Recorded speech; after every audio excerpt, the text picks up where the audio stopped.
dal leen ak jàmm ci leral.net tey jii ñu ngi xëyee ci xëtam gu njëkk affaire Barthélémy Diaz et Ndiaga Diouf. La troisième chambre correctionnelle propose la délibération au 21 septembre 2022 naka noonu ñuy daal di xamal tey jii ci xëtam gu njëkk ci leral.net affaire Barthélémy Diaz maanaam mbirum Barthélémy Diaz ak ki nga xamante ne mooy Ndiaga Diouf gannaaw loola bi mu ci daal di amee la troisième chambre correctionnelle moom nag dafa daal di yóbbu li nga xamante ne moom mooy jugement ba septembre maanaam rek daal ba le 21 septembre 2022 loolu lañ daal di xamle. naka noonu rek kon Barthélémy Diaz bi dina xaaraat ba septembre maanaam 21 septembre 2022 ngir rek daal ñu mën a am délibération gi ni mel. ci fàttali ki nga xamante ne mooy Barthélémy Diaz moom it ci boppam procès gi nga xamante ne amoon na muy 2 mars bi ñu jàll parquet bi nag baal moom moo waxoon ne dafa daal di bëgg ñu daal di tëj Barthélémy Diaz 5 ans de prison ngir coup et blessure mortelle naka noonu rek daal ak blessure volontaire tamit ak détention illégale d'armes sans autorisation mooy lan dóor ak ay gaañu-gaañu yu ñu daal di tey te itamit mu yor ab arme bi nga xamante ne amul benn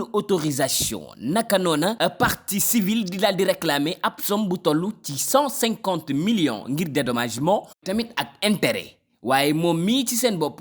mu daal di àndal ak moom mii dañoo plaider non coupable maanaam mbir miñ leen di tuumaal dara amu ca ci la wax daal ci kanamu tribunal googa waaye Barthélémy Diaz dana xaar rek ba fii ak septembre ñu xam moom fan lay daal di mujjee ak ni ni mel ba tey jii ci xëtam gu njëkk ci leral.net cas de la liste de Benno Bokk Yaakaar les dangers d'une justice à 2 points 2 mesures naka noona ñuy daal di xamle justice Sénégal bii kat daa mel ni dafa jëng ci ñaari point ak ñaari mesures naka noona rek pour ay validation liste yi nga xamante ne ñu war nañ dem ci jongante yi muy élection législative yi ñu jëm di le 31 juillet 2022 naka noonu rek ñuy daal di xamal ci xujja politique gi ay polémique rek daal la daal di jur ca noona ñuy xam ne ni ni melkat daal dafa mel ni mbir mi daa demee boor ndax bu fekkee itamit ñu ngi confronté direct pouvoir ak opposition ngir rek daal mbiru parrainage bi ak application ak ni ni mel kon nag loi bi dafa war a rek nekk ci diggante ñoom ñaar ñëpp maanaam warta jeng bu ñu sukkandikoo ci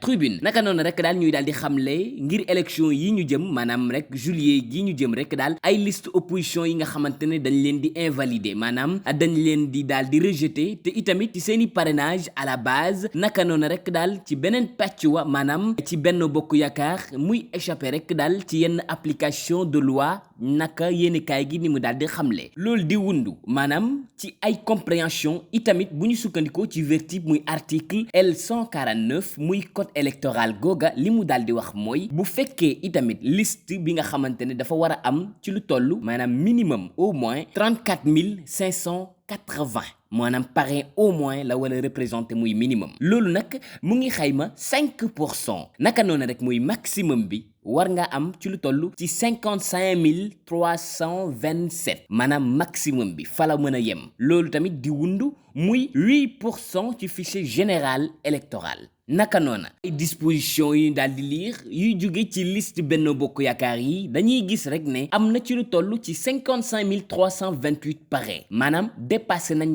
benn naka noona gannaaw loi bi gi mu daal di tërale en conséquence ñuy daal di xamle di ko ci loi ba maanaam ñoom seen liste itamit c'est irrecevable bu ñu sukkandikoo ci yéenekaay gile naka noona rek daal ay liste opposition yi nga xamante ne dañoo daal di déclaré wu irrecevable à la base du loi électorale ca noona itamit di appliqué ci même liste Benno Bokk Yaakaar bi nga xamante ne itamit dafa daal di ëppal naka noona muy législative yi ñu jëm maanaam 31 juillet 2022 yi nag war nañ ko xoolaat en d'autres termes ñu daal di wax rek daal ci ab état bi nga xamante ne maanaam état de droit la justice à 2 vitesses koy daal di àddoo ci loi parrainage googa ci ay problèmes yi nga xamante ne daanaka am na en raison du cour de justice de la CEDEAO di àddune ci ab décision di ordonner état bu Sénégal mu daal di supprimer loola ndax lan ci ay décision ci cour de justice yi nga xamante ne ñu ngi ci sous région bi daal dañoo estimer ne loi bi nga xamante ne moom moo am rek daal bi nga xamante ne dafa war a permettre à chacun maanaam libre participation aux élections maanaam ku nekk rek boo respecter règles yi lee mën ngaa participer ci élections yi amaa loolu ñoom dégagé nañ bépp responsabilité maanaam du garantie sécurité sécuritaire wala justice ak mul dara loo xamante rek ñoom ci seen bopp dañ koy daal di garanti au contraire dañuy daal di wax rek la cour moom li mu daal di constaté mooy ni mel dafa illégal bu ñu sukkandikoo ci tribune ba tey rek ci xëtam bu njëkk ci leeral.net encore un fétiche repêché d'une fosse septique à Kër Massar naka noonu rek daal ñuy daal di xamle gannaaw ab coow gi nga xamante ne xale yi ñuy sànni rek daal ci fosse yile encore une fois am na ki ñu daal di foraat rek daal ci ab fosse fële ca Kër Massar gannaaw ay coow gi daal di jugoon ci mbirub daal fétiche gi nga xamante ne am na ci lu toll rek daal ci 7 mois environ bi ñu daal di gis fële ca immeuble bu quartier Dalifort Touba Seras fële ca Pikine naka noonu rek daal beneen gisaat nañ ko fii ci département de Kër Massar naka noonu ñuy daal di xam ne bu ñu sukkandikoo ci écho information gi ni mel nag daal mi ngi daal di wadd rek nag tey jii muy mercredi ji li nga xamante rek daal mooy mbir ma mi ngi daal di xewee depuis dimanche dernier waaye nag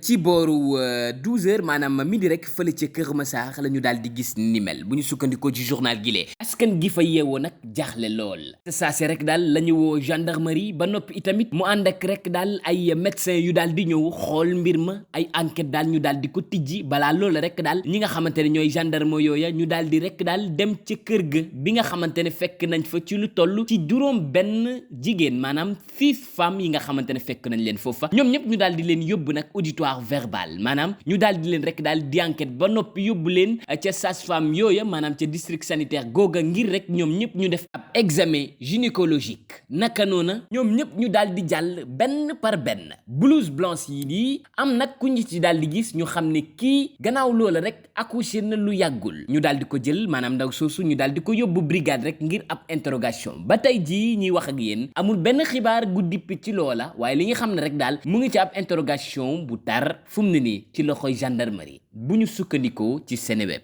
ba tey rek ci xëtam mu njëkk ci leeral.net pont de l'émergence de retour d'un cant il est sauvagement agressé avec des tronçons de bouteilles gannaaw rek daal tey jii itamit ci xëtam mu njëkk ci leeral.net gannaaw fële ca pont de l'émergence ay agresseur rek daal ñoo daal di rek daal agressé ab waay bi jóge woon cant rek daal ci ay xottu butéel loolu daal lañ ko daal di xamale moom nag dafa daal di woon jóge fële ca cant ci activité religieuse maanaam rek daal gannaaw bi fa daal di jóge moom mi di wuyoo ci turu Sarr moom nag daal dafa daal di rek dajeeg ci fële ca pont de l'émergence ay agresseur gannaaw rek daal liñ ko daal di attaqué ñu daal di jël rek ay toj yi ci butéel daal di ko dàqajee naka noonu moom itamit bu ñu sukkandikoo ba tey ci laas moom mi mu daal di rek daal daw waaye tamit gi mu daal di dawee gis ñi nga xamante ne dañ doon jàll itamit naka noona groupe googa ñoo daal di rek daal dàqaji ñi nga xamante ne ñooy agresseur yooya naka noona rek daal ñu daal di ci jàpp kenn koo xamante ne muy Isaaxa moom it itamit mu yoroon ci boppam ci xottu butéel gi nga xamante ne dañ doon agressé Sarr mile ñu daal di ko yóbbu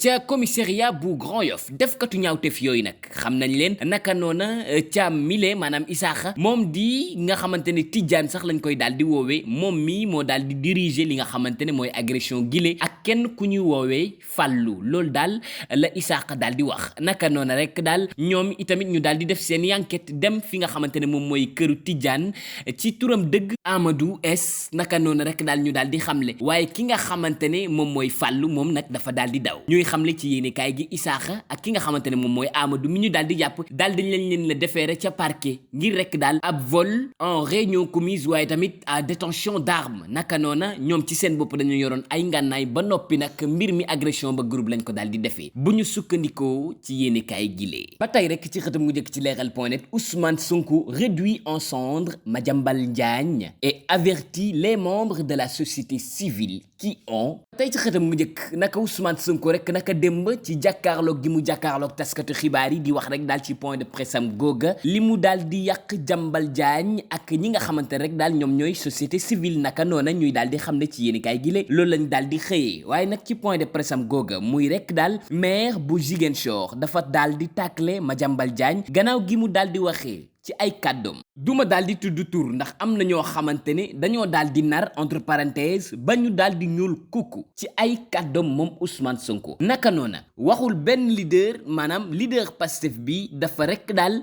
mel ni kuy joxoñ baaraamu tuuma patron groupe Avenir Communication gile gannaaw gi mu daal di soutenir ci chronique gi mu daal di bind ci Ousmane Sonko mu ne Ousmane Sonko mi dafa daal di am ay kàddu yu ñagas jëmale ko ci Khalifa Sall gannaaw ci seen discussion yooya ba noppi moom sax du jël appel téléphonique mu ne nag loolu yëpp amu ca moom gannaaw gi muy daal di jàkkaarloo ak taskatu xibaar yi ci ab sortie Farba Ngom bi nga xamante ne dafa ne Saliou Sarr maanaam Ousmane Sonko daal di xamle mu ne ni mel lépp daal ay spéculation dong la naka leader Pastef bi itamit di daal di yokku di wax ak société civile gile mu ne les membres de la société civile ñi nga xamante ne duñu daal di wax dëgg maanaam ñu nekk ci société civile gi ba noppi itamit ñuy jot ay alal ci pouvoir gile ngir rekk daal ñu mën a wax lu amul nañ daal di noppi loolu daal la daal di xamle ci yéen kay gile